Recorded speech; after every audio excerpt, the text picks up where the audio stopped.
Abram comigo as suas Bíblias lá no Evangelho de Jesus, escrito por Lucas. Vamos lá no capítulo 5, vamos refletir um pouquinho sobre o pescador que foi pescado, o pescador que foi fisgado, o pescador que não teve opção.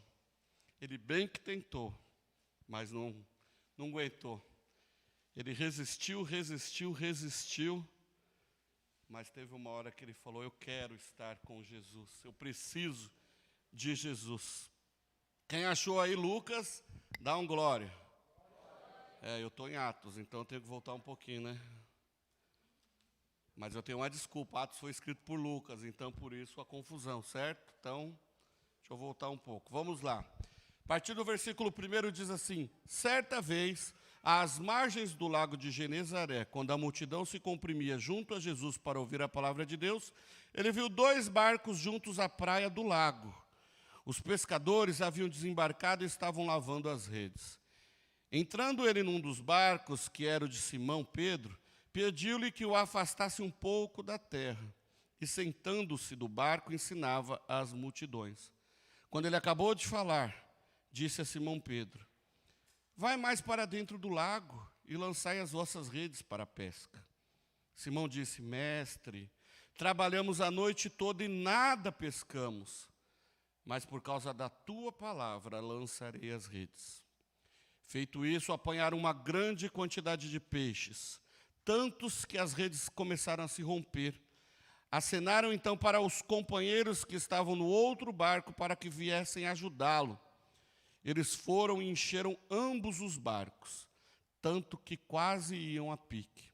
Ao ver isso, Simão Pedro prostrou-se aos pés de Jesus, dizendo: afasta-se de mim, Senhor, porque eu sou um homem pecador. Pois, com a pesca que haviam feito, a admiração tomara conta deles e de todos os que o acompanhavam, bem como de Tiago e João, filhos de Zebedeu, que eram seus sócios. E Jesus disse a Simão: não temas, de agora em diante serás pescador de homens. E depois de levar os barcos para a terra, eles deixaram tudo e o seguiram. Fala conosco, Jesus, nessa manhã, através da tua preciosa e poderosa palavra. Assim eu oro em nome de Jesus. Amém. Glória a Deus. 2 barcos e pelo menos 4 homens ao redor desses barcos se sentindo totalmente fracassados. Já pararam para pensar nisso? Quantas coisas vêm à nossa mente quando nós pensamos no fracasso ou quando nós fracassamos? O desânimo que bate, aquela sensação de incompetente por não conseguir realizar alguma coisa, não é isso? Geralmente, a gente desanima. Por exemplo, para um engenheiro, a sua construção ou o seu planejamento, algo que vai à ruína, isso é um total fracasso. Para um masterchef, fazer um prato no capricho e deixar queimar, é um fracasso, não é isso? Para um jogador de futebol, um centroavante, ficar 10 partidas sem fazer um gol, é um fracasso. Então, para um vendedor, rapaz que vive de vendas, né, vende carros, vende, sapatos, tem aquela meta a ser batida e chegou o final do mês, ele não chegou nem a 20% de alcance da sua meta, é um fracasso. Muitas vezes nós nos sentimos desanimados, com o coração dilacerado, quando fracassamos em alguma área da nossa vida. E por aí vai, né? O dicionário Aurélio diz que a palavra fracasso quer dizer não êxito. Agora é interessante que na nossa vida há os seus altos e baixos. Muitas coisas nós temos êxito, nós conseguimos obter o êxito, fazer as coisas com excelência. Em algumas nós vamos fracassar. Mas nós podemos aprender que nem sempre nós iremos fracassar. E outra coisa, que o fracasso pode servir de uma grande lição para os nossos próximos objetivos. É fazer de um limão uma grande limonada. E aí a gente, às vezes, né, nessa limonada, às vezes nós temos alguns limões que são meio azedos demais, não é isso? Mas sempre, na maioria dos casos, a gente vai fazer uma suculenta, uma refrescante, vamos dizer assim, uma refrescante limonada. Bom, eu estou vivendo um grande problema na atualidade. Por exemplo, lá no banco, eu recebi os relatórios, eu recebi as planilhas, já vinha tudo prontinho, tudo certinho, eu só conferia e distribuía. Hoje eu tenho que fazer as planilhas. E eu e o Excel, nos últimos 18 anos, a gente não se dá muito bem. Eu e o tal do Excel, esse negócio de dashboard, planilhas coloridas, relatório e tal, a gente tem uma certa dificuldade de relacionamento. Eu fracasso em 90% das planilhas. Chega no resultado final, eu olho, mas não é isso. Mas eu vou insistindo. Começo 9 horas da manhã, às vezes eu termino às 11 da noite. Mas eu consigo. Então, assim, a gente vai errando, mas a gente vai aprendendo. A gente vai insistindo até que uma hora dá certo. O fracasso pode servir de degrau para o sucesso. Olha que interessante isso. O fracasso pode servir de degrau para o êxito. Você erra aqui, mas você vai aprendendo. A gente só continua fracassado ou fracassando quando nós queremos, quando nós insistirmos com isso. Mas nós vamos aprender. Nós vamos ver que esse incidente na vida de Pedro vai nos trazer uma lição, vai nos trazer uma verdade extraordinária. O cenário que nós lemos aqui se dá lá no Lago de Genezaré. Esse Lago de Genezaré, esse nome Genezaré, por causa da costa oeste ali, ocidental, oriental, no lago, talvez não seja tão conhecido, mas quando nós falamos no Mar da Galileia, vem mais facilmente à mente. A gente lembra, por quê? No Mar da Galileia, Jesus andou pelas águas. No Mar da Galileia, dos 33 milagres narrados ali nos evangelhos, pelo menos 18 foi na região do Mar da Galileia. A região ali de Cafarnaum, Betsaida, à beira do Mar da Galileia, foi onde Jesus, a maior parte do ministério de Jesus foi ali. O que mais que nós podemos ver? Muitas coisas aconteceram perto do mar, naquela região do Mar da Galileia. Uma outra coisa interessante, o Rio Jordão, ele começa e termina no Mar da Galileia. O Jordão, o que aconteceu lá no Rio Jordão? Eu vou dar a oportunidade de vocês, outra oportunidade para vocês. No Rio Jordão, aquele rio maravilhoso, onde hoje em dia muita gente vai lá para se batizar, para se rebatizar, para se batizar de novo. O que aconteceu lá 2000 e tantos anos atrás? Olha quanto crente aqui, eu pensei que vocês tinham cabulado na escola dominical, pelo amor de Deus. Jesus foi batizado ali, não é isso? Tem um amigo meu, muito amigo meu, um pastor, que falou que nunca iria se batizar lá no Rio Jordão de novo, tal, e foi lá uns dias atrás e se batizou. Mas é um barato, eu bagunço com ele até hoje por isso, em todo o tempo. Mas voltando à nossa narrativa. A região do Mar da Galileia era uma região muito rica, próspera. Aos seus arredores haviam muitas empresas pesqueiras. Flávio Josefo disse que havia uma quantidade muito grande de espécies.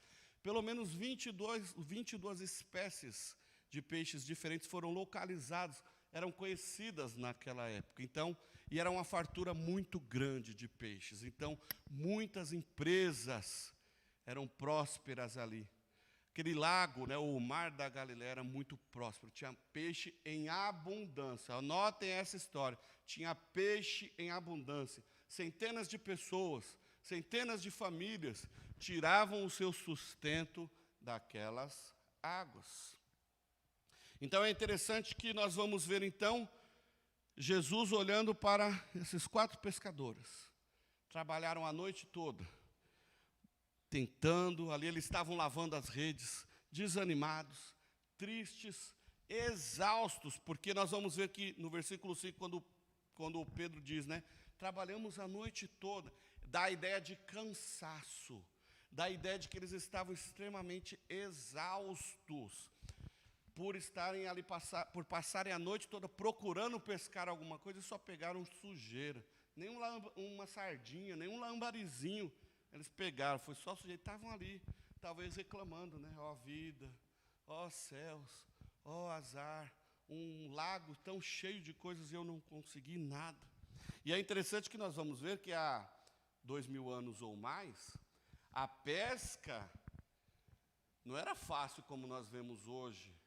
Não é que é fácil hoje. Fácil é para os pescadores, tipo o Marcelo, assim, né? Especialista na pesca, mas na pesca esportiva, no lazer, né? Hoje a gente joga lá o negócio, lá que tem aquele negócio de enrolar, como é que chama aquilo? Manilha, então.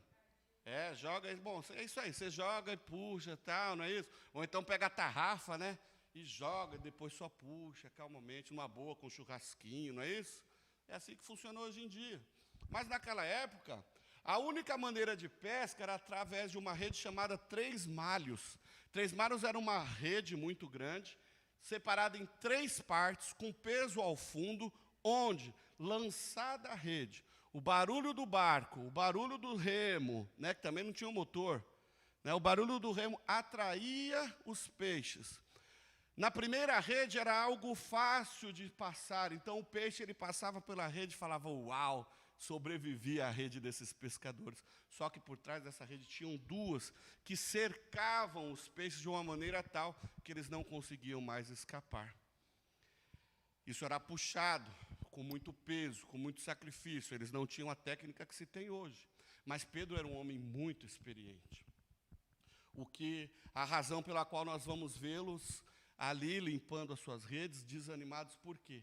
Pedro conhecia aquele rio, aquele mar, como a palma das suas mãos. Ele sabia que ali não havia a menor possibilidade disso acontecer, mas aconteceu. Então, mesmo eles, né, aqueles pescadores raízes, né, não era pescador Nutella, era um raiz, eles estavam ali tristes, desanimados. Quando Jesus olha para eles, Jesus não vê 4 pescadores fracassados.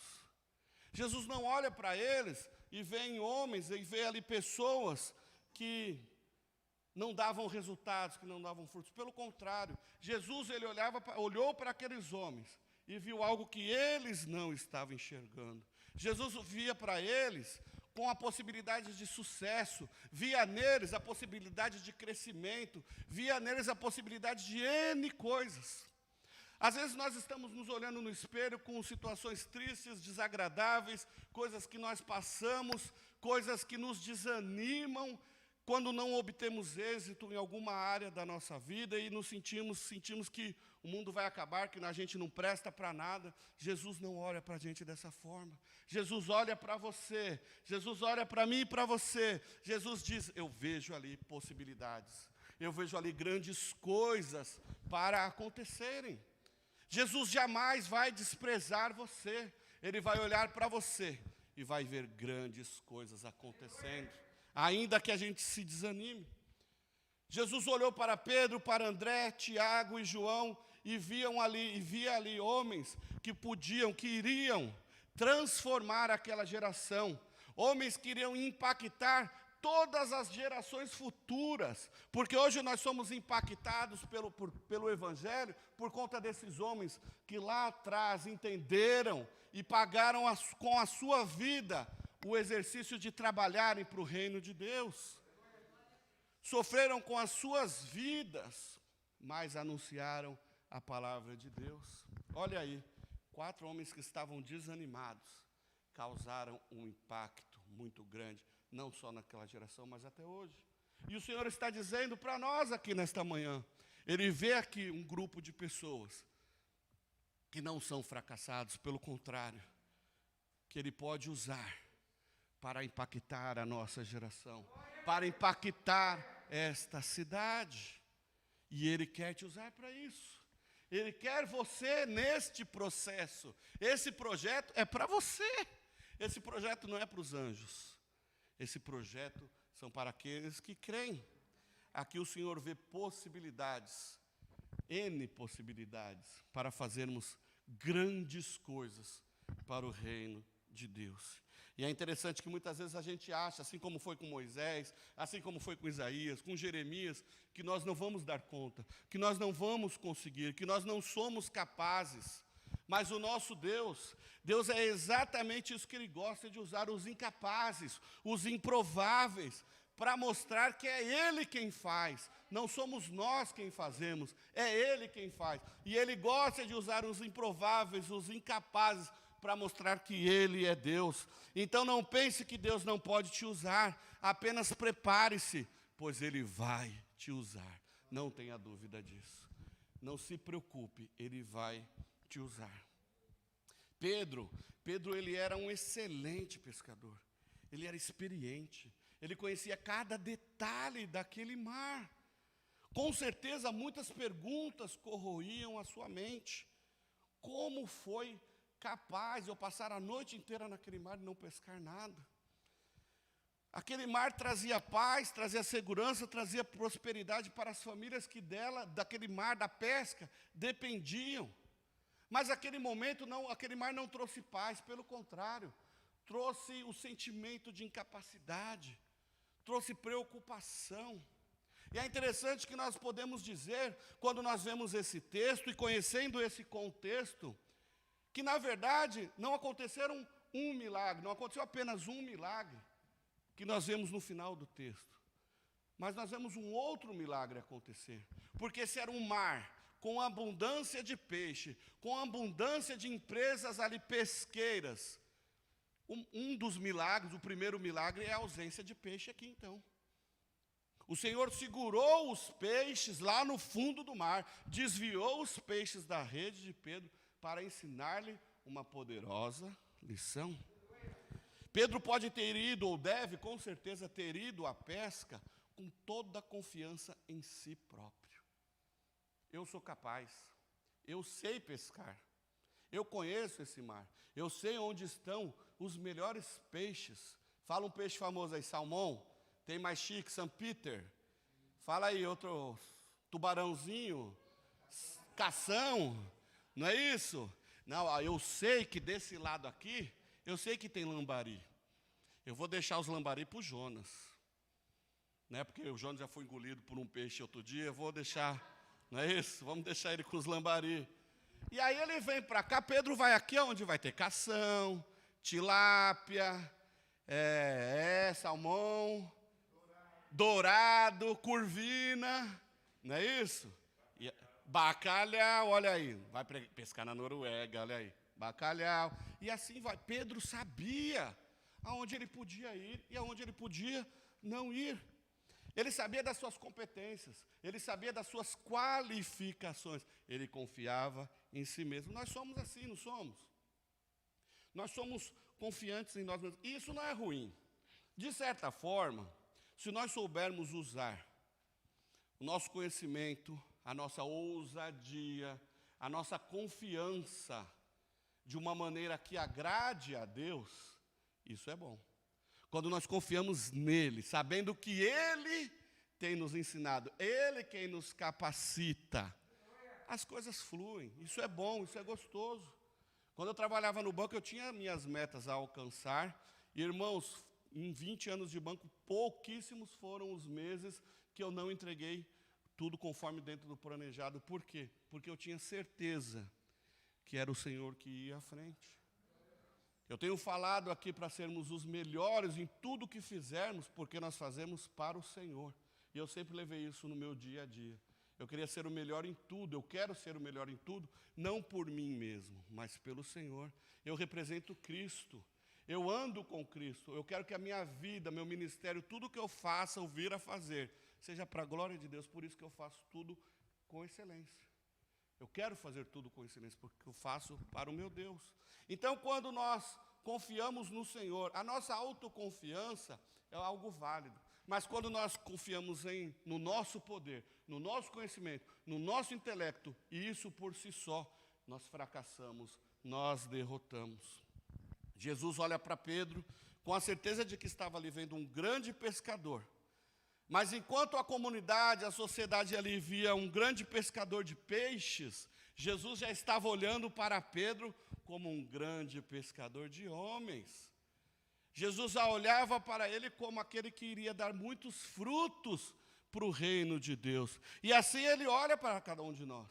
Ele olha para o Jonas, para o Sidney. Eu vejo aqui 2 homens que vão dar muitos frutos para a glória de Deus. Eu vejo a família da Sheila como uma família que vai dar frutos para a glória de Deus. Eu vejo desse lado pessoas que vão dar frutos para a glória de Deus, pessoas que vão dar frutos para a glória de Deus. É isso, somos uma família, somos uma igreja que vai dar frutos para a glória de Deus. Apenas precisamos obedecer e seguir o que o Senhor nos manda.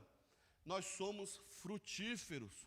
O infrutífero, nós já pregamos aqui, é arrancado fora e lançado no fogo. Nós precisamos aprender com Pedro a apenas estarmos disponíveis para o Senhor. Jamais olhe para você como um fracassado. Jamais olhe para você como um desanimado. Embora às vezes nós nos sentimos assim, desanimados, tristes, isso faz parte. Mas não concorde quando o diabo soprar no seu ouvido. Você não vale nada. Você é um fracassado. Você não serve para nada. Não aceite isso. Jesus morreu por você, Ele vai te usar para a glória dEle. Apenas se disponha. Porque Jesus te vê como algo importante, como alguém especial, como alguém importante. Tão amado, tão querido, ao ponto de Deus encarnar o seu Filho para levar sobre si as nossas dores, carregar a morte de cruz por mim e por você. E eu digo aqui então que não existe amor maior do que esse. É assim que Jesus nos enxerga, com esse amor. Deixe tudo que você tem à disposição do Senhor. Geralmente, na história diz que os pescadores eram homens pobres, incultos. Nós vamos ver nos evangelhos, né? Como que um inculto como Pedro pode falar coisas tão belas assim do Senhor. Eles eram incultos, ignorantes, no sentido real da palavra mesmo. Talvez família pobre, né? Hoje nós conhecemos muitas comunidades carentes, famílias pobres que as pessoas não tiveram condição de estudar, de aprender alguma coisa, não sabiam ler, escrever, e vão ter profissões, infelizmente, mais difíceis, né? Trabalharem mais, ou com coisas mais complicadas, mais braçais, mais manuais, e vão receber menos. Por isso, naquela época também, então Pedro e André, Tiago e outros pescadores, ralavam a noite toda, o dia todo, o tempo todo, enquanto podiam. Lembram-se que eles estavam num contexto romano, lembrem-se que eles tinham impostos a pagar, e vocês lembram que a corrupção não nasceu no Brasil, embora pareça que é aqui que brota corrupto, mas lá também já tinha. Nós vamos ver um Mateus, por exemplo, um publicano, cobrador de impostos, que todo mundo gostava dele, não era isso? Zaqueu, todo mundo gostava dele, porque Zaqueu era o líder da quadrilha. Todo mundo gostava de Zaqueu, não era isso? Então nós vamos ver isso. Então quando se falava num publicano, o pessoal já até arrepiava. Funcionário público, não dá, não dá. Os caras vão arrancar nosso couro. Então, os impostos tinham que ser pagos. Eles precisavam pagar, eles tinham que pagar. A questão era o quê? Que eles tinham que pagar o que era devido, o que era lícito, e o que não era, né? Porque era a corrupção comendo solto, eles eram sugados, assim como a população pobre e triste brasileira hoje. Mas, enfim, então eles sabiam que, dá a entender que o maior bem que eles tinham eram os seus barcos. Né? Hoje a gente tem o pessoal do Uber, né? Que aluga carro, paga caríssimo no aluguel de carro para ir trabalhar. Né? Então, ou então aquele que compra o carro em 80 vezes, o carro ainda está alienado ao banco, ele está aqui trabalhando e pagando. Talvez alguns desses pescadores estavam com seus barcos alienados ainda. Talvez eles ainda estavam pagando, né? E não conseguiam o seu sustento.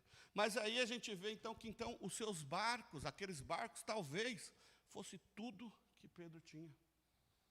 Aquele barco talvez fosse tudo que Tiago e João tinham. E Jesus olha para eles e pede: Pedrão, camarada, me empresta o seu barco? Eu imagino que Pedro olhou, cansado, só o pó. Eu quero ir para casa descansar. Mas ele conhecia Jesus.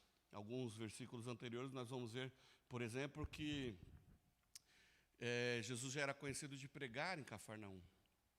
Jesus havia alguns versículos antes curado a sogra de Pedro. Talvez Pedro falasse assim: poxa, esse cara não é de confiança, ele curou minha sogra.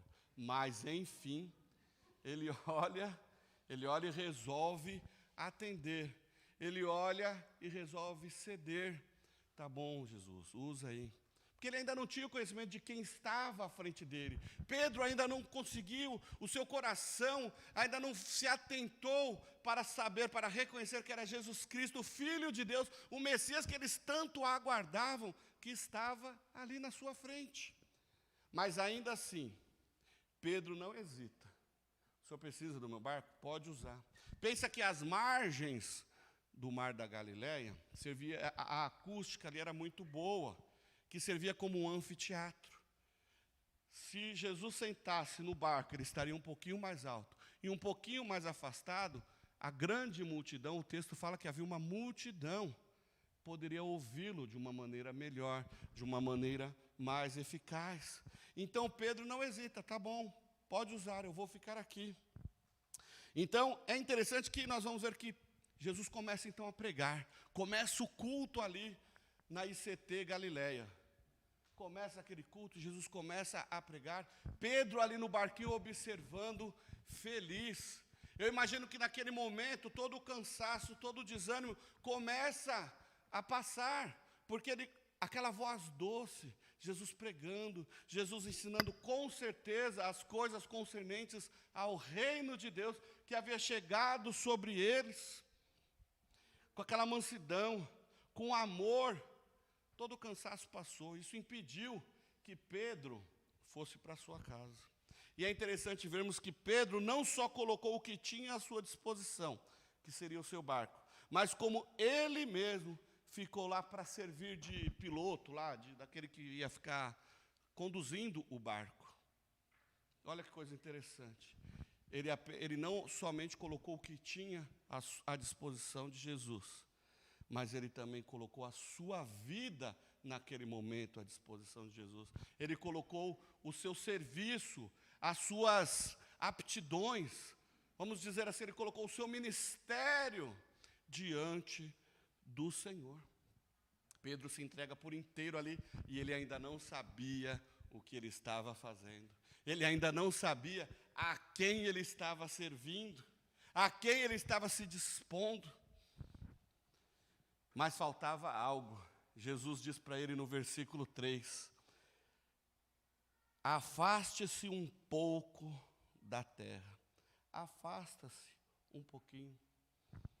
Nós podemos dizer que estamos entregando tudo nas mãos do Senhor.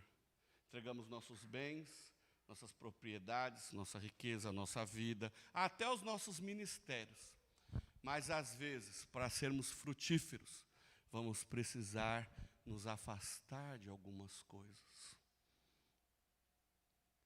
Precisamos nos afastar, talvez, de amizades que não nos levem ao Senhor, de amigos que têm nos impedido de termos um relacionamento com Deus, de profissões, de trabalhos, que mais? Amizades, né?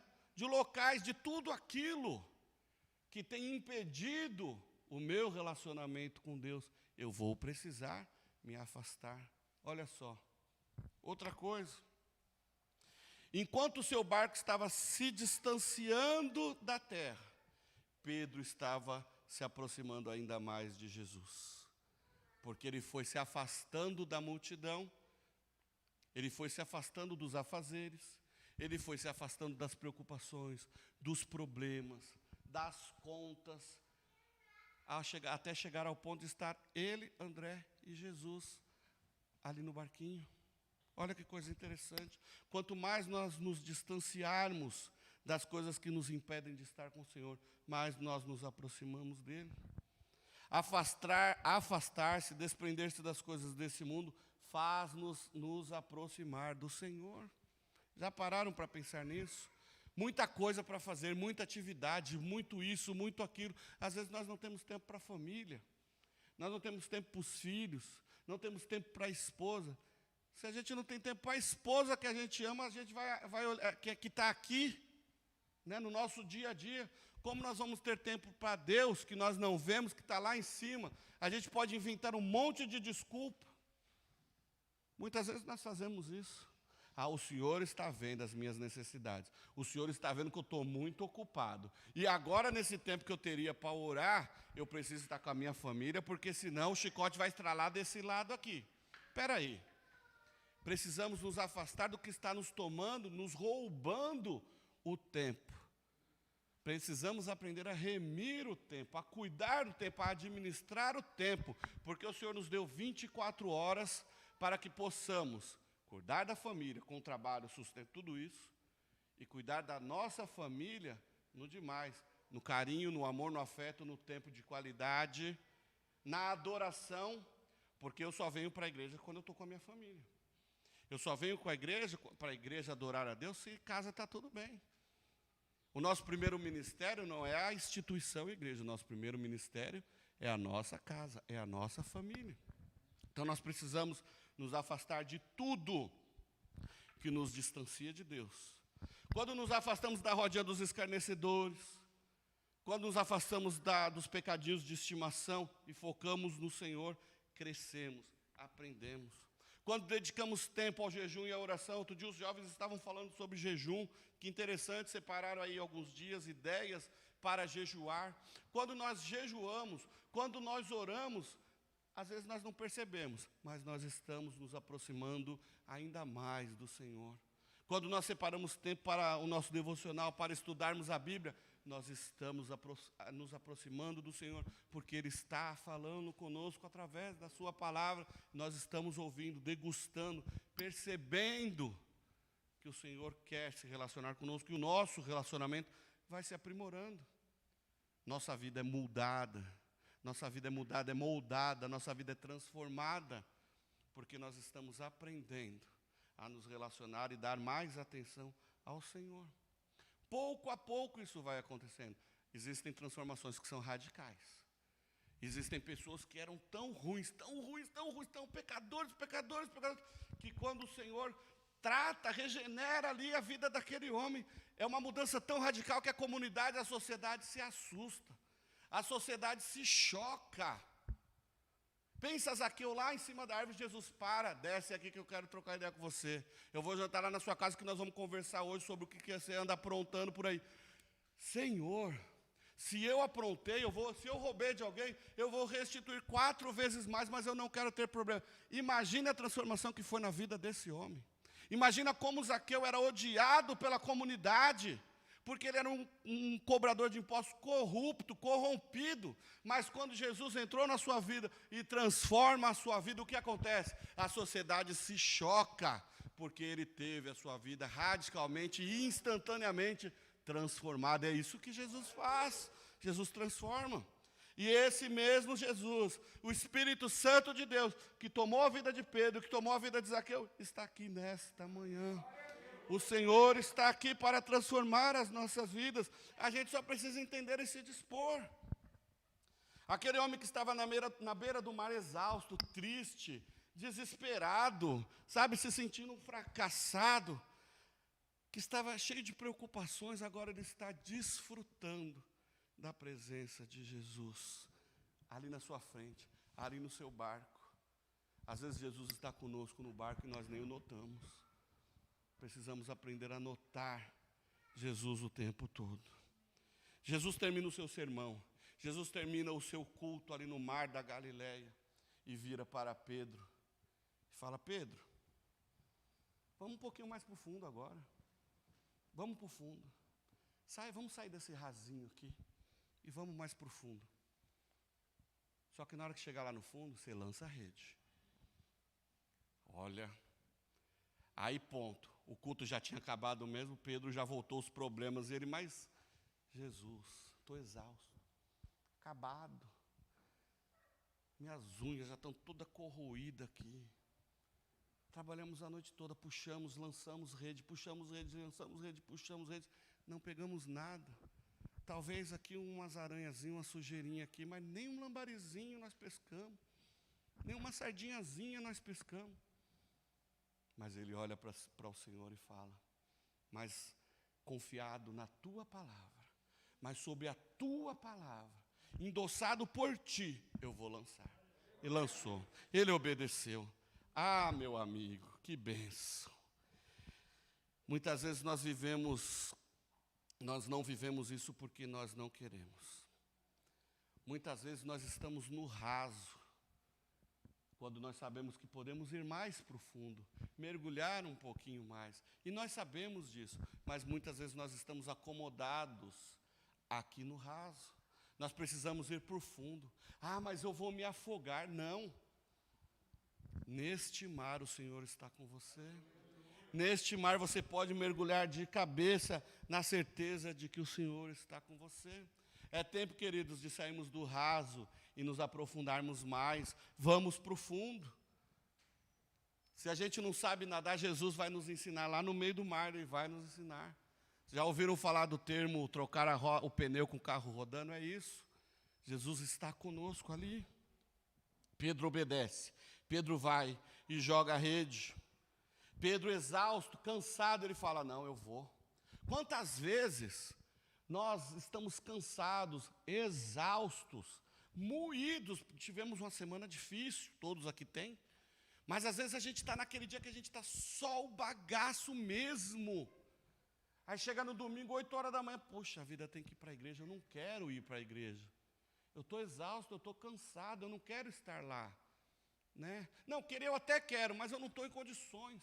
Mas mesmo assim, você ora, você busca força lá no finzinho, lá do fundo do túnel. Você busca força, chega na igreja aos troncos e barrancos, carregado. Ai, então, quando Deus começa a falar, quando Deus começa a agir, você é transformado. Todo aquele desânimo é transformado, toda a canseira é transformada. E você sai daqui renovado. Quantas vezes isso acontece? Quantas vezes, olha, em 20 anos de capelania, quantas vezes, teve uma época que teve anos, né, Renato, que eu ia todo sábado, tinha sábado que eu acordava só o pó, cansado, e eu olhava assim, mas será que eu vou? Sabe, o pessoal já está lá na UTI mesmo, deixa quieto lá e tal. Gente, eu levantava, às vezes eu ia cansado. E como Deus agia. Deus transformava. Eu saía de lá, eu voltava assim, ó, serelepe, eu voltava nas nuvens, eu voltava realizado. Eu não via a hora de chegar em casa e contar para Renato o que Deus estava fazendo lá no hospital. Como Deus é maravilhoso, e é assim, irmãos. Nós vamos passar por momentos de desânimos, por momentos de tristeza, mas não desanime, apenas creia no Senhor, Ele vai te sustentar, Ele vai te ajudar. Se você não tem força para orar, ore para orar.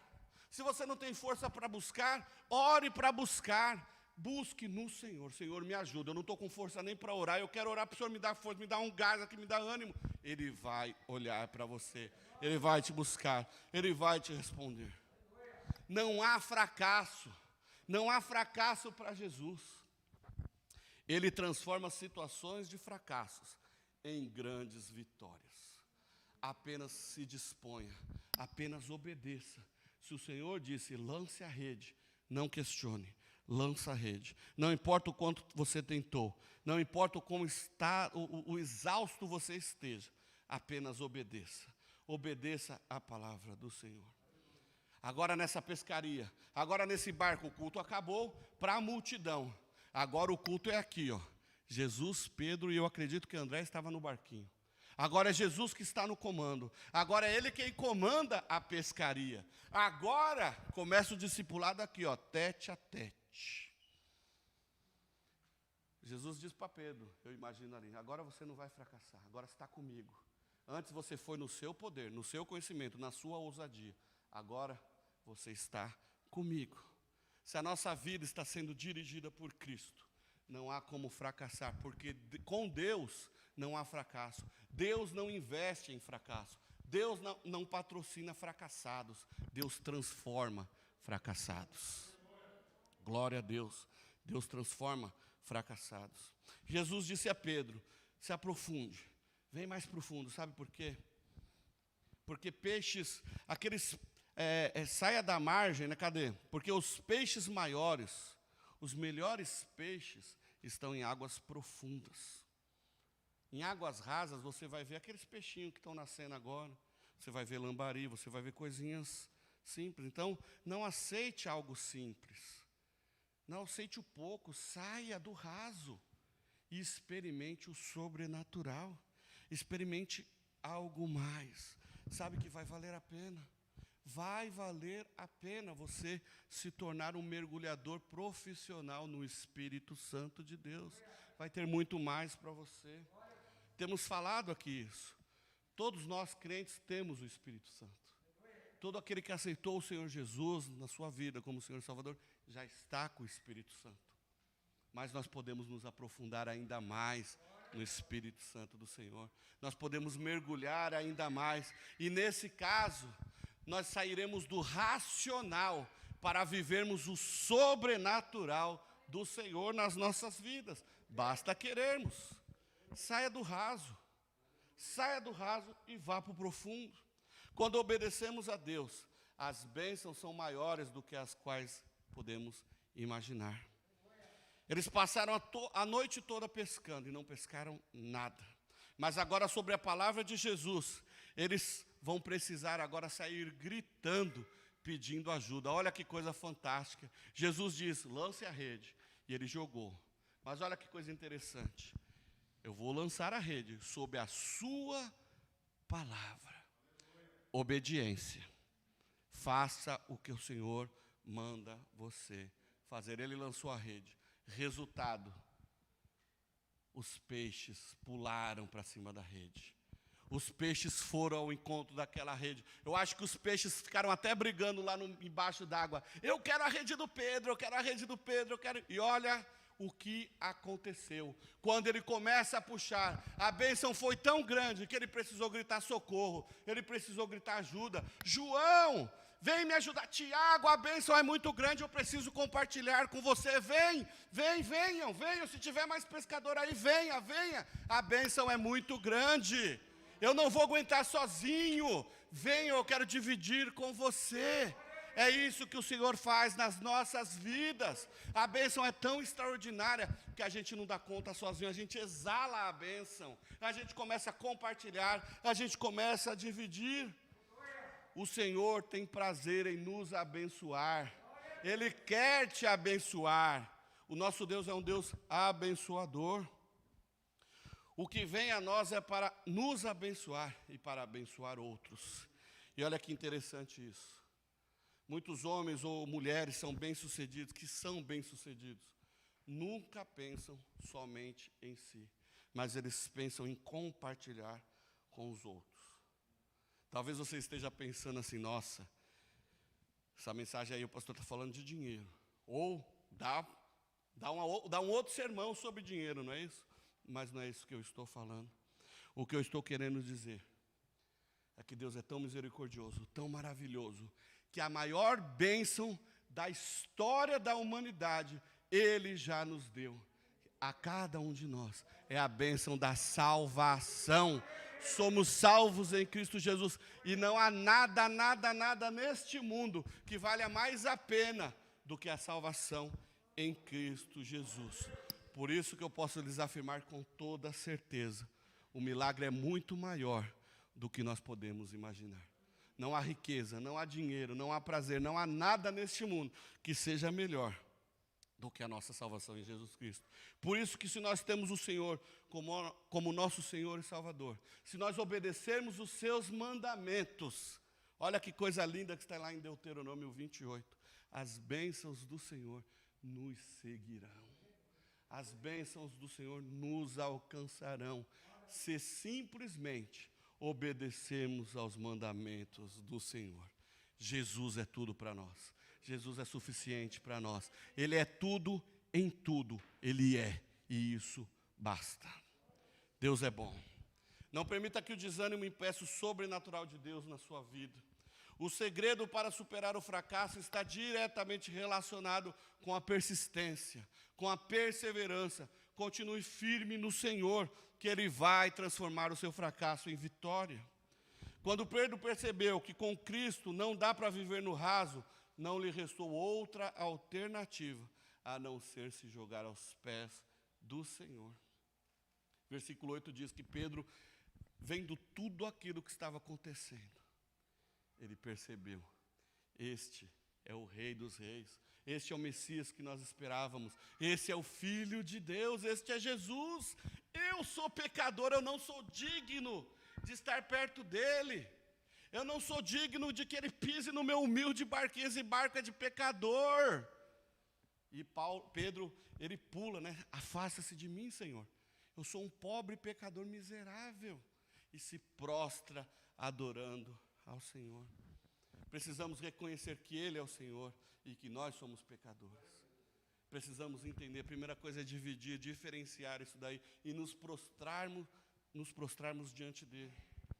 Com a pesca que eles haviam feito, o temor, né, a Almeida 21 fala a admiração, mas a corrigida diz o pavor, o tremor, porque, poxa, eu joguei a rede aqui, não aconteceu nada. Agora eu volto para cá, as coisas são totalmente mudadas, transformadas. Ele se assusta, esse temor toma conta dele, mas Jesus diz, acalme-se, fique calmo, você está comigo agora.